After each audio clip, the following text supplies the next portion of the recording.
महाराष्ट्राचा। विधेयकातील प्रत्येक क्लॉजवर, प्रत्येक मुद्द्यावर क्लॉज बाय क्लॉज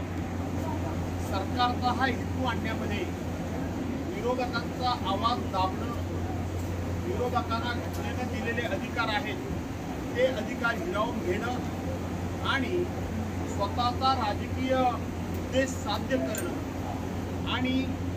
जो कोणी त्यांना वाटेल तो शहरी नक्षलवादी, शहरी नक्षलवाद्याची नक्की व्याख्या काय हा प्रश्न जो आम्ही विचारला त्यावेळेला आम्हाला समितीमध्ये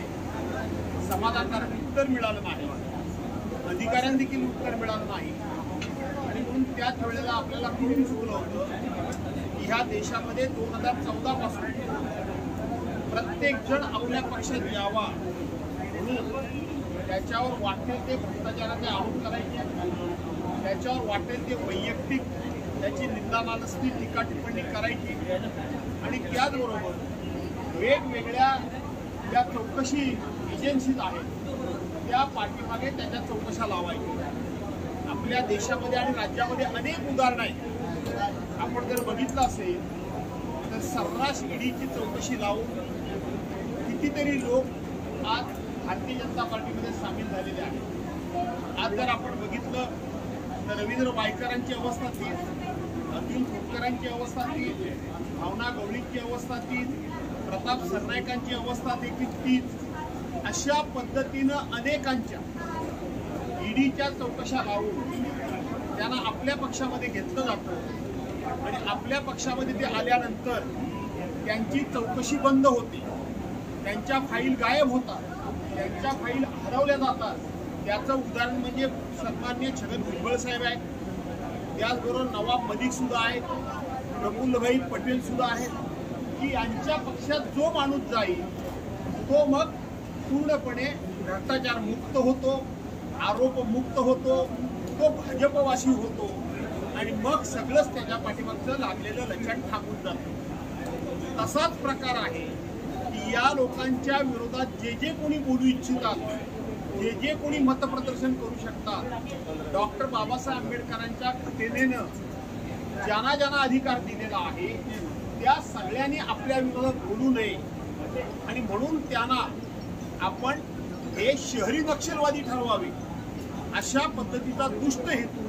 त्या विधेयकामध्ये होता आणि आजही सरकारचा हा दुष्ट हेतू लपलेला नाही।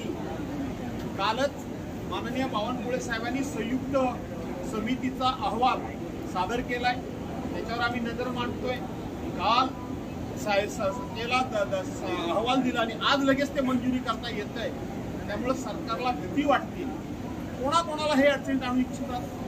तर हे आणू इच्छितात ॲडव्होकेट आशिष सरोदेना आणू इच्छितात, त्या ठिकाणी निखिल वागळेंना आणू इच्छितात, विश्वंभर चौधरींना आणू इच्छितात, निरंजय टकलेंना आणू इच्छितात, मुक्ता कदमना आणू इच्छितात, आमचे अनिश गाडवेंना आणू इच्छितात, रवींद्र पोखरकरना आणू इच्छितात। अशा पद्धतीनं या सरकारच्या विरोधात जो कोणी बोलेल त्या सगळ्यांना या बिलाच्या उल्का महाजनांना आणू इच्छितात। अशा पद्धतीने डावे आणि कडवे म्हणजे काय, त्यावेळेला आम्ही प्रश्न विचारला होता की शहरी नक्षलवाद, तुम्ही जनसुरक्षा योजना असं नाव फार गोंडच दिलंय पण आतमध्ये व्याख्या करताना शहरी नक्षलवाद, शहरी नक्षलवादाची व्याख्या काय ती व्याख्या त्यांना सांगता आली नाही आणि म्हणून त्यांनी तुम्ही आता म्हणतात त्या पद्धतीनं डाव्या विचारांचे आणि कडवट, डाव्या विचारांचे म्हणजे काय, सत्ताधारी पक्षाच्या मताच्या पेक्षा वेगळं मत मांडणारे, त्यांचे विचार मांडणारे आणि म्हणून त्यांचे विचार दाबणं। काही लोकांना मी मगाशी म्हटलं ED, CBI, NIA, income tax, SIT या चौकशा लावून त्यांची तोंड बंद केली आणि आता ताज्या आणि महत्त्वपूर्ण बातम्या पाहण्यासाठी आजच आमच्या संध्या लाईव्ह न्यूज चॅनलला YouTube वर सबस्क्राईब करा आणि बेल आयकॉन प्रेस करा।